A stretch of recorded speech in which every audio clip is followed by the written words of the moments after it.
Now we will go ahead with the contemporary approaches to HR evaluation.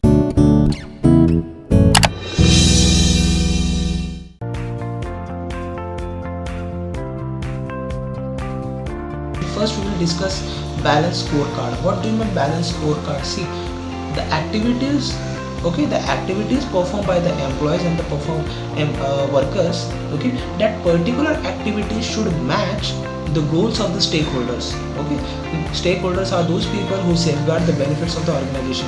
For example, shareholders, directors, okay, employees, suppliers, even the customers, they are your stakeholders. If a customers want quality goods, so your intention is to provide the quality goods. Okay, if shareholder wants a good return on their investments, so whatever your activities are going on, it should be interlinked with the stakeholders goals. Okay, organizational goals and stakeholder goals, it to be interlinked. So whatever the activities you are providing, whatever the activities you are practicing, that particular activity help to achieve your stakeholder goals. Okay, see, if the company is producing some goods, automatically that particular goods will go in the market and for the sale. So after the sale, whatever the amount will come, you will go for the expenditure, and whatever the remaining, it will be a profit. So that profit is your stakeholder goal. So see, the activities are properly interlinked. So in these first three important things you have to consider. First is the productivity. Productivity means efficiency in your work. Lack of errors, lack of mistakes should be there. Okay, you don't have to be you don't have to be more mistakes in your work. Okay, so productivity will enhance your goals, enhance your quality in your work, and it will give you a moral support and influence your morale, okay, in the organization. Then people means the persons who are indirectly and directly helping the organization for accomplishment of goals. For example, workers, employees, they are working for the organization only. Okay, then process should not be too complex. It should be very much simple and easy. It can be easily understand to each and every people. Whatever the policies you have framed, okay, it should be easily practiced in the organization, and it should be easily practiced by the people in an organization, and they should know the rules and regulations, the guidelines, the working style, and that should be very much easy, not to be too complex, because too complexity will create too much error. Okay, simple thing always being appreciated. Okay, then next is going for HR scorecard. HR scorecard, in this, that whatever the efficiency level of your labor, means what particular productivity and outcome has given by your employees, that should be noted in a proper card. Okay, see, first of all you have to define the strategy and what exactly work we have to conduct in your future. Then outline the company's value chain, that this particular person will comment or coordinate with other people. So you should need the coordination, and you should know that where we have to convey the information properly. Then identify your outcome. Okay, what exactly you need the outcome, what is your goal, what goal you want to achieve, that should be discussed with your employees. Then you have to require the workforce. Okay, you need the employees, you need the workers, and whatever the amount you need, you have to tell to the management. Then identify relevant HR systems and policies. Yes, you have to be proper guidelines, rules, regulation, policies you have to be framed, because without rules and regulation policies you can't conduct work properly. Then design the scorecard measurement, that suppose we have recruited 5 people for the producing a particular product, and daily target is 100.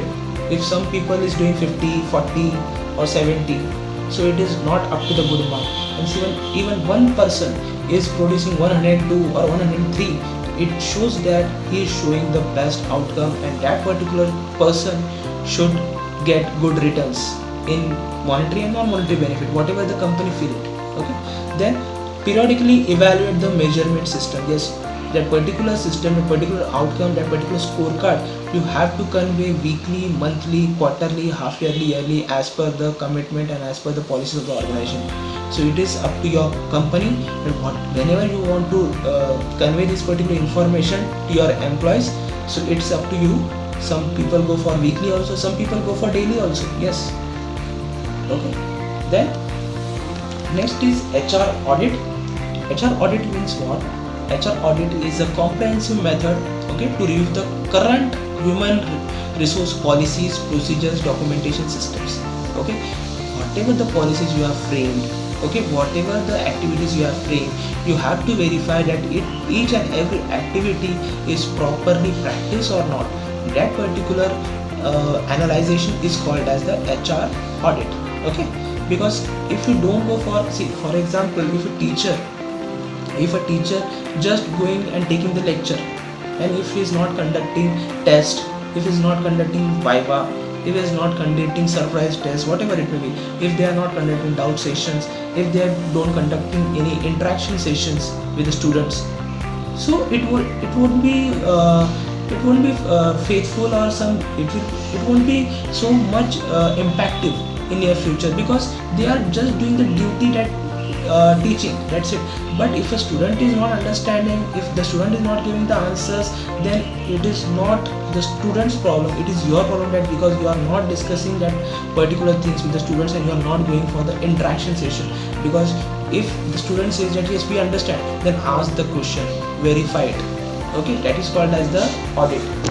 If student says us that yes teacher we understand everything, and if you ask okay you understand everything, so let me ask you this question related to this chapter, and if the students give the answer, then you have done a proper systematic work.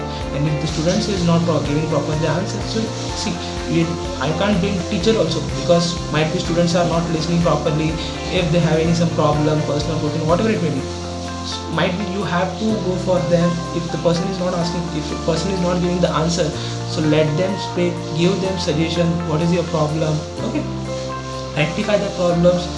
If they don't understand, make them understand again. Okay, so that is called as HR audit. Then we can go ahead with the benchmarking. Benchmarking means a systematic standard you have to set up to complete your goal in a right time, in a right date, okay, in a right period. So we have to think about that. Suppose that we have to sell suppose we have to produce 100 units per day. We have to produce 100 units per day. So you have to see that, you have to analyze in the, we can say that the last 18 after the workers leaving the organization or the some factory. Okay, so you have to see that whether we have completed our today's target or not. Okay, if it's 90 or 95, then what it exactly lacked.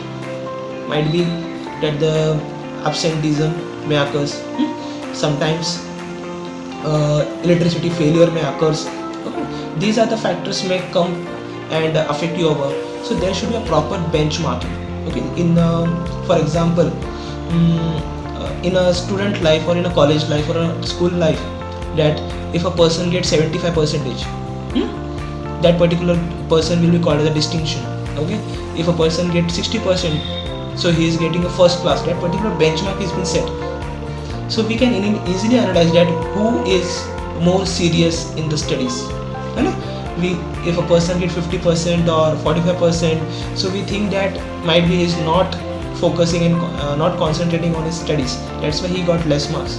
Okay, so you have set a proper benchmark that this particular person who is getting this much mark, his quality and his competency is totally different from the other.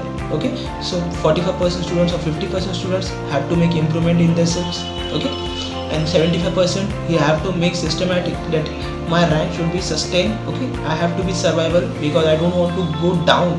Okay, I don't want to go down because my percentage is up to the mark, and I will develop or I will maintain such this development for further period. So that is called as benchmarking. Okay, then we go ahead with the process of benchmarking. Such select a subject to benchmark. Yes, you have to make a criteria or a standard, then decide which organization or companies you want to benchmark. Suppose example देते हैं कोई company की बात करें तो जैसे कि अगर आप देखा जाए थी पहले कंपनी थी नोकिया थी. ओके, बहुत अच्छी चल रही थी, बट उन्होंने अपने प्रोडक्ट्स में ज़्यादा डेवलपमेंट लाया नहीं। ओके, और उनके पीछे जो कंपनीज थी, सैमसंग थी, Vivo, then Oppo, then Apple, है ना, रेडमी, ये सारी कंपनी उनके पीछे चल रही थी या उनके बाद आई, बट वो मार्केट को काफ़ी तरह से गेन करके चली गई। सो आप अपने कंपेयर कीजिए कि भाई मुझे किसके जैसा बनना है। ओके, आप उस स्टैंडर्ड को रखिए।